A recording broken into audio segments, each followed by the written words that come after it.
A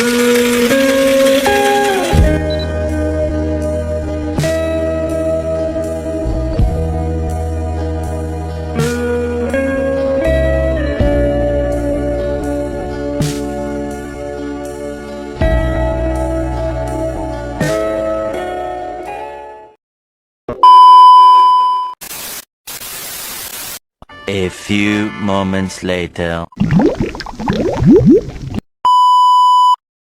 Assalamualaikum warahmatullahi wabarakatuh. Perkenalkan, nama saya Lia Haipar Rahman dengan NIM 25320210119. Sebelum masuk ke pembahasan, mari kita panjatkan puji dan syukur kehadirat Allah Subhanahu wa Ta'ala, karena atas rahmat dan izinnya kita diberikan kesempatan untuk belajar, khususnya dalam bidang ilmu hukum. Pada video kali ini, saya akan membahas satu topik yang sebenarnya sangat dekat dengan kehidupan kita sehari-hari, tetapi sering kita anggap biasa saja, yaitu efektivitas hukum positif di Indonesia. Kenapa topik ini penting? Karena setiap hari kita hidup berdampingan dengan hukum, mulai dari bangun tidur sampai tidur lagi, kita harus bersinggungan dengan aturan. Tetapi pertanyaannya, apakah aturan itu benar-benar sudah berjalan? Apakah hukum yang dibuat negara sudah benar-benar ditaati dan dirasakan manfaatnya oleh masyarakat? Dan disinilah pentingnya kita membahas efektivitas hukum. Kalau kita bicara soal hukum positif, yang dimaksud adalah hukum yang sedang berlaku sekarang di wilayah tertentu dan dibentuk oleh lembaga yang berwenang. Jadi hukum positif ini bukan hukum yang ideal atau hukum yang masih direncanakan, tetapi hukum yang benar-benar bisa diterapkan dan memiliki kekuatan mengikat. Hukum positif ini sifatnya tertulis, artinya dituangkan dalam bentuk peraturan yang resmi. Selain itu, hukum positif juga bersifat memaksa, artinya mau tidak mau setiap orang harus mematuhinya, karena kalau melanggar ada sanksi yang mengikutinya. Di Indonesia, hukum positif tersusun dalam peraturan perundang-undangan yang berjenjang, mulai dari Undang-Undang Dasar, Undang-Undang, Peraturan Pemerintah, sampai peraturan daerah. Susunan ini sangat penting supaya hukum berjalan tertib dan tidak saling bertabrakan. Tujuan utamanya adalah menciptakan kepastian hukum, menjaga ketertiban, dan melindungi hak kewajiban warga negara. Selanjutnya kita masuk ke pengertian efektivitas hukum. Secara sederhana, efektivitas hukum itu berbicara tentang apakah hukum benar-benar berjalan atau tidak. Banyak aturan hukum yang secara teori sudah bagus, tetapi ketika diterapkan di masyarakat justru tidak berjalan. Bisa jadi masyarakat tidak tahu aturannya, tidak paham isinya, atau bahkan sengaja melanggarnya karena merasa hukum tidak ditegakkan dengan adil. Jadi, hukum bisa dikatakan efektif kalau masyarakat mengetahui aturan tersebut, memahami maksudnya, dan mematuhi aturan tersebut. Aparat penegak hukum juga harus konsisten dan adil dalam menegakkan hukum tersebut. Disinilah muncul istilah law in book atau law in action. Banyak hukum yang bagus di atas kertas tapi lemah dalam penerapan di lapangan. Hukum merupakan salah satu sistem dalam masyarakat. Artinya hukum tidak bisa berdiri sendiri, melainkan suatu hubungan dengan kondisi sosial, budaya, ekonomi, dan politik masyarakat. Keberhasilan hukum dalam mengatur masyarakat sangat bergantung pada kesadaran hukum masyarakat, kepercayaan masyarakat terhadap aparat penegak hukum, kesesuaian antara aturan hukum dengan nilai-nilai hidup di masyarakat. Apabila hukum tidak sejalan dengan kondisi sosial, maka hukum tersebut cenderung sulit diterapkan dan akhirnya menjadi tidak efektif. Ada juga teori-teori efektivitas hukum. Dalam kajian ilmu hukum terdapat beberapa teori yang menjelaskan tentang efektivitas hukum. Pertama ada teori positivisme hukum. Teori ini menekankan bahwa efektivitas hukum dilihat dari sejauh mana hukum diterapkan sesuai dengan aturan dan prosedur yang berlaku. Selama hukum dijalankan berdasarkan kekuatan formal, maka hukum dianggap efektif. Yang kedua ada teori kritis hukum. Teori ini melihat efektivitas hukum dari sudut pandang keadilan sosial. Hukum tidak hanya dinilai dari penerapannya, tetapi juga dari dampaknya terhadap masyarakat, khususnya kelompok yang lemah. Yang ketiga ada teori fungsionalisme hukum. Menurut teori ini, hukum dipandang sebagai alat untuk mencapai tujuan-tujuan sosial seperti menjaga ketertiban, stabilitas, dan perlindungan hak manusia atau hak masyarakat. Yang keempat ada teori realisme hukum. Teori ini menekankan bahwa efektivitas hukum sangat dipengaruhi oleh faktor di luar teks hukum, seperti kekuasaan politik, kondisi ekonomi, serta perilaku aparat penegak hukum. Adapun tujuan utama dalam kehidupan masyarakat yaitu hukum dibuat bukan tanpa tujuan. Tujuan utama hukum adalah menciptakan keadilan, kepastian hukum, dan ketertiban dalam masyarakat. Selain tujuan, hukum juga punya fungsi. Salah satu fungsinya adalah mengatur perilaku masyarakat supaya tidak bertindak semaunya.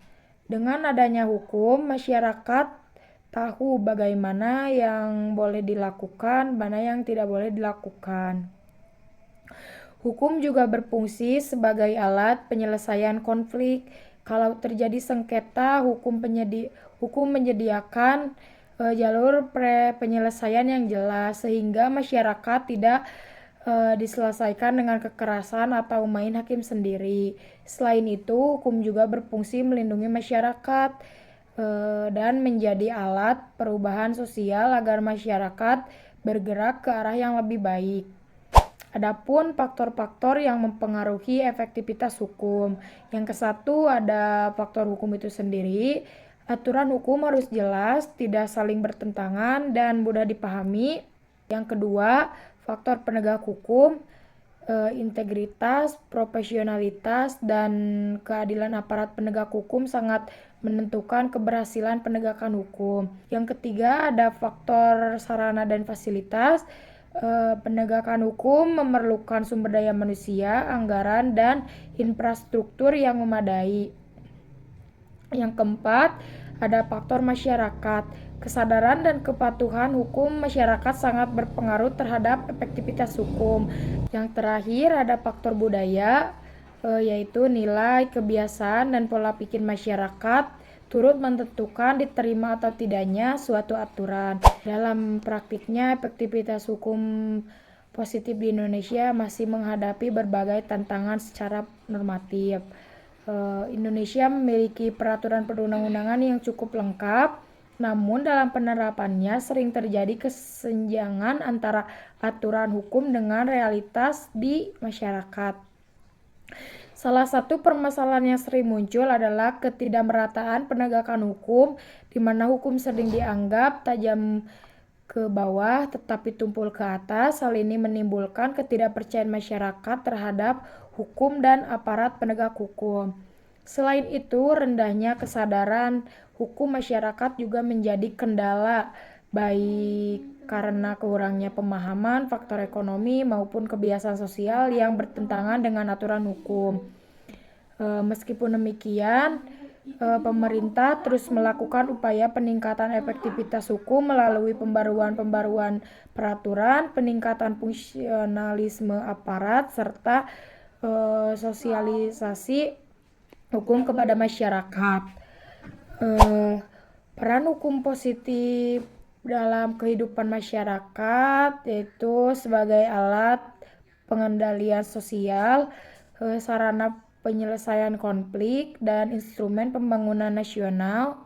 Selain itu, Hukum juga berfungsi sebagai sarana rekayasa sosial untuk mengubah perilaku masyarakat ke arah yang lebih baik dengan tetap memperhatikan nilai keadilan, kemanusiaan, dan kepastian hukum. Untuk meningkatkan efektivitas hukum di Indonesia, perlu beberapa langkah antara lain pembentukan hukum yang partisipatif dan sesuai kebutuhan masyarakat, meningkatkan integritas dan profesionalisme aparat penegak hukum, peningkatan kesadaran hukum masyarakat melalui pendidikan. Ada juga beberapa pendapat ahli, yaitu menurut Suharjono Soekarto, efektivitas hukum dipengaruhi oleh 5 faktor, yaitu hukumnya sendiri, penegakan hukum, sarana dan fasilitas, masyarakat, serta budaya hukum. Kelima faktor ini sering berkaitan dan menentukan keberhasilan atau tidaknya suatu hukum diterapkan. Sementara itu, Sajipto Raharjo berpendapat bahwa hukum seharusnya tidak hanya berorientasi pada aturan tertulis, tetapi juga pada keadilan dan kemanusiaan. Hukum yang tertulis kaku justru akan kehilangan kepercayaan masyarakat. Pendapat para ahli menunjukkan bahwa efektivitas hukum tidak bisa dilihat dari satu sisi saja. Salah satu contoh efektivitas hukum positif di Indonesia dapat dilihat dalam hukum lalu lintas.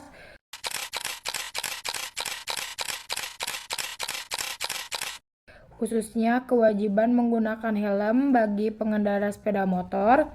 Kewajiban ini diatur dalam pasal 106 ayat 8 Undang-Undang Nomor 22 Tahun 2009 tentang lalu lintas dan angkutan jalan, yang menyatakan bahwa setiap orang yang mengemudi sepeda motor dan penumpangnya wajib mengenakan helm standar nasional Indonesia. Apabila ketentuan tersebut dilanggar, maka pelanggar dapat dikenakan sanksi sebagaimana diatur dalam pasal 291 ayat 1 Undang-Undang yang sama, yaitu pidana kurungan paling lama 1 bulan atau denda paling banyak Rp250.000. Secara normatif, aturan ini sudah jelas baik dari segi kewajiban maupun sanksinya. Namun dalam praktiknya masih banyak masyarakat yang tidak memenuhi aturan tersebut. Misalnya tidak memakai helm karena jarak dekat, merasa terburu-buru, atau menganggapnya tidak penting. Hal ini menunjukkan bahwa meskipun hukum positif sudah ada dan diatur secara tegas, efektivitasnya masih dipengaruhi oleh tingkat kesadaran hukum masyarakat dan konsistensi penegakan hukum oleh aparat. Ketika aparat melakukan razia secara rutin, tingkat kepatuhan meningkat. Namun ketika pengawasan longgar, pelanggaran kembali terjadi. Dari contoh ini dapat dilihat bahwa keberadaan pasal saja tidak cukup untuk menjamin efektivitas hukum. Hukum baru benar-benar efektif apabila didukung oleh penegak yang konsisten dan kesadaran masyarakat untuk menaati aturan tersebut. Sebagai penutup, dapat disimpulkan bahwa efektivitas hukum positif di Indonesia tidak hanya ditentukan oleh aturan hukum yang tertulis, tetapi juga oleh aparat penegak hukum, masyarakat, dan budaya hukum. Hukum akan benar-benar efektif apabila ditegakkan secara adil dan diterima oleh masyarakat. Oleh karena itu, keberhasilan hukum bukan hanya tanggung jawab pemerintah, tetapi juga tanggung jawab kita bersama sebagai warga negara. Sekian pemaparan yang dapat saya sampaikan.